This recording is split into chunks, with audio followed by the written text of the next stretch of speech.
What's up? What's up? What's up? It's your boy Carcino here, and let's talk about it. This is the truth behind the beef between Busta and Bubba.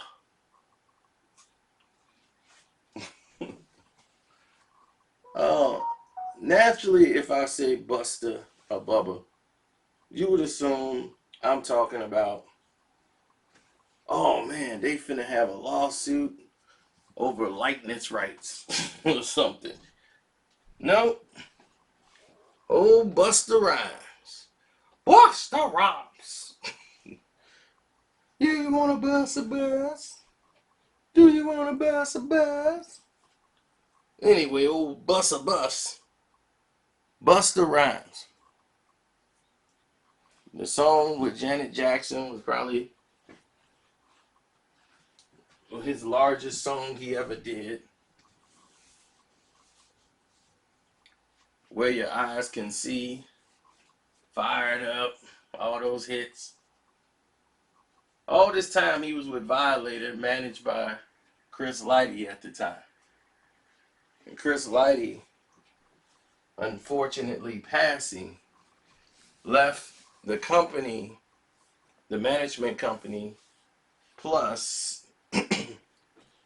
the other people are surrounded by it in limbo.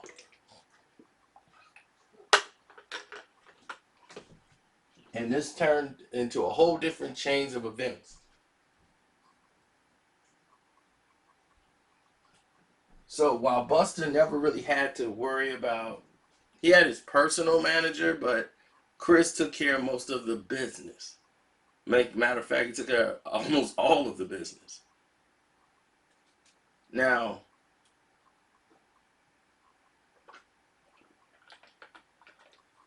Buster Rhymes was president of a record company before it went under. And meanwhile, while he was president of Elektra for the short period of time, Chris helped, facilitate that deal while he was managing artists. Chris had brought in a guy that was shadowing him, who was assisting him in certain ways, but was nothing more but just an employee.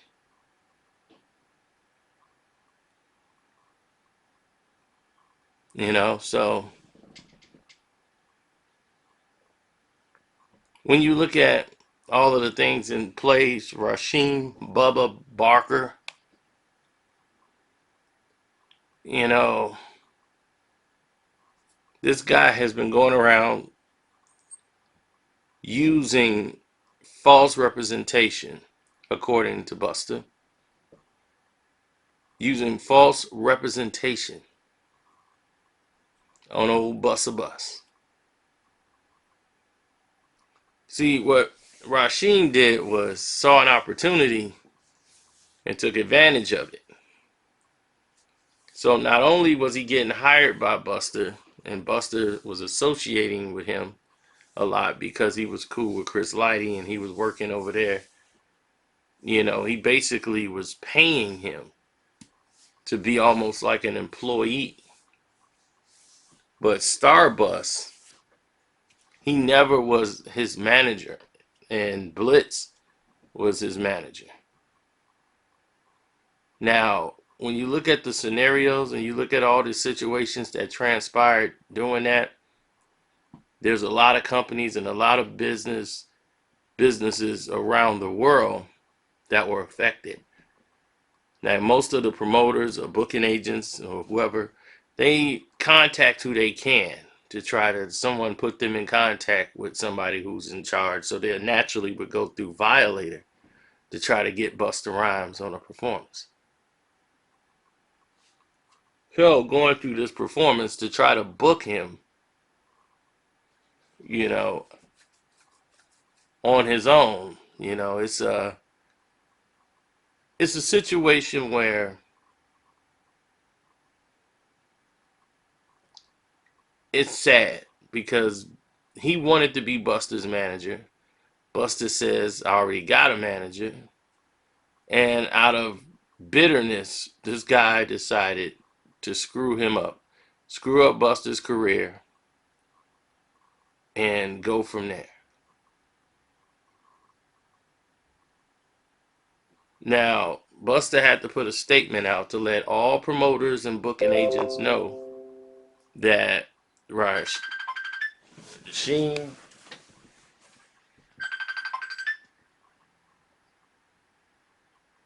Hold on. Hey, I'll call you back in a minute. All right. Nah.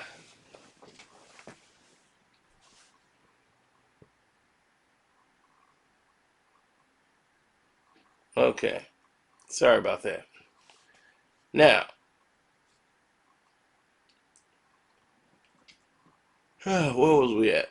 Oh yeah, Busta going through what he was doing, and because he didn't do this, Busta had to put out a statement saying to the booking agents, to promoters, anybody who's trying to inquire about him, where they got to go to for business and things of that nature.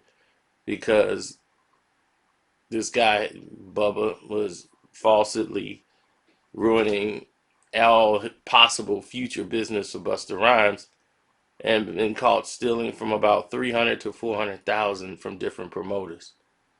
And he's been doing this illegally, and he stole from a lot of people. And he's saying his only managing rep is Anthony Blitz Botter, and he could be reached at, and gave him his contacts to be reached. Said, you've been warned. Now let's do this the right way, and let's light this up for the holidays.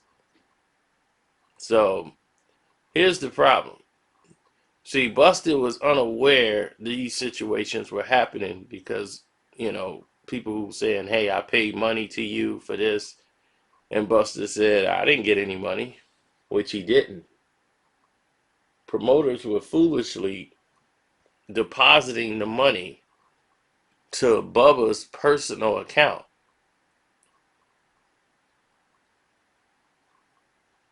So when it was going to his personal account, that's let me let artists know right away. If somebody's got money going right into their personal account and not a LLC or something like that, there's a problem. So if you're booking an artist and they want it to go into their personal account, you're gonna say, hey, that's not how we do business here. You know, we normally deal with business to business, so that there's no, we can trace everything back. Things got to be reported. So, because it's got to go down that way, because things are very spotty. And I would never book an artist without speaking to the artist. I'm sorry. I don't care who their manager is. I'll be like, I gotta know that this artist is on board. And I need to hear it from them. So Bubba received 20,000 one time for Peligro Entertainment. Another company sent him 40,000 another time. So he was getting 20s and 40s left and right, and then give Busta a dime.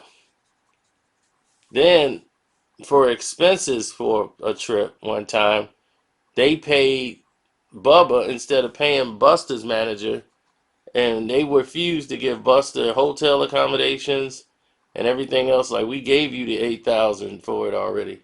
He's like, what are you talking about? What in the world are you talking about here? So yeah, it was pretty bad, because they were talking about, look, we got to be doing a flip mode reunion thing. All of that's supposed to be coming up soon. How they did the Puffy tour, they was gonna do a flip mode reunion tour and have Janet Jackson come out and perform with them. It was gonna be a reunion of all these artists.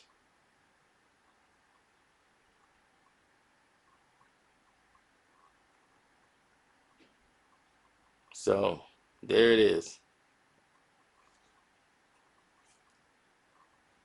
Oh, they've already in court. If you go to the Casino for Life Patreon, you will see the court documents. The legal court documents is on the Patreon for the Patreons. You feel me? So that's already done.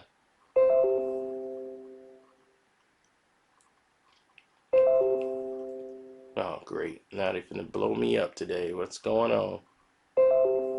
Another one. Jesus. All right. Let me do this, and I'm going to tackle this, and then I'll get back with you directly. Go to the Casino for Life Patreon, or you can watch one of the 4 videos you see in front of you. Deuces.